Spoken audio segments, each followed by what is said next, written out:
จะแรงหน้าดูนะไปกันวันนี้อ๋อโอเคจำได้แล้ว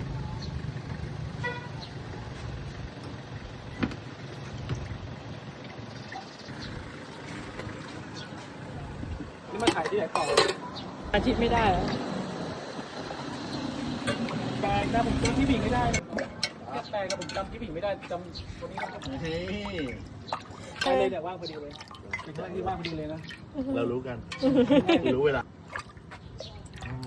ไอ้คนเล่นกิน แกบอกว่าเลย คนเล่นจะติด วันนี้เอากระติกมาใส่ด้วยนะ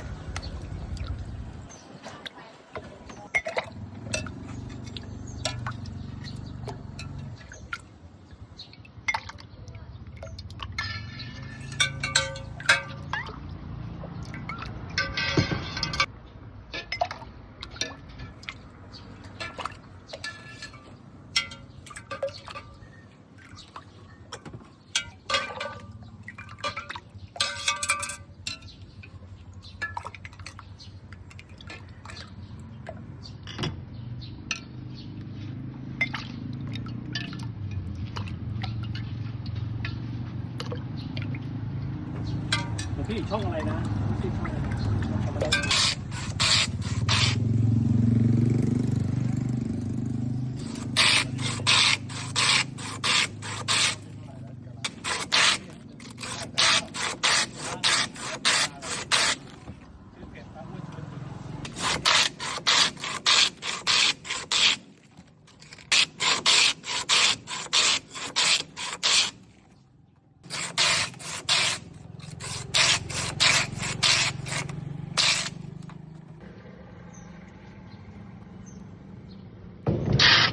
ฝาจริงด้วย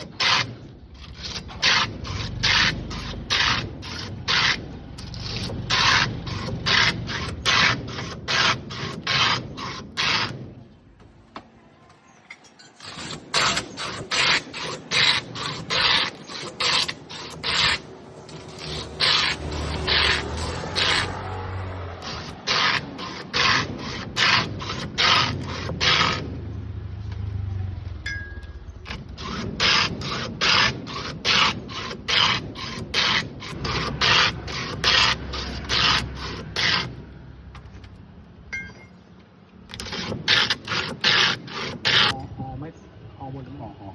อหมดเลยนะเดี๋ยวหอยหนากันใช่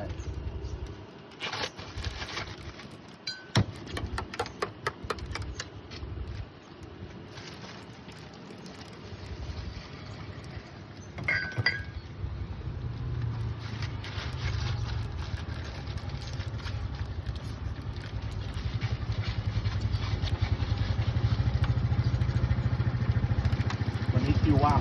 วิธีการของคือน้ำแข็งใส่ไว้ก่อนแล้วก็น้ำแข็งใส่ในแก้วโปะอีกทีเย็นชื่นใจอร่อยชัวร์สุดยอดเก็บความเย็นนะจริงๆอย่างนี้แหละ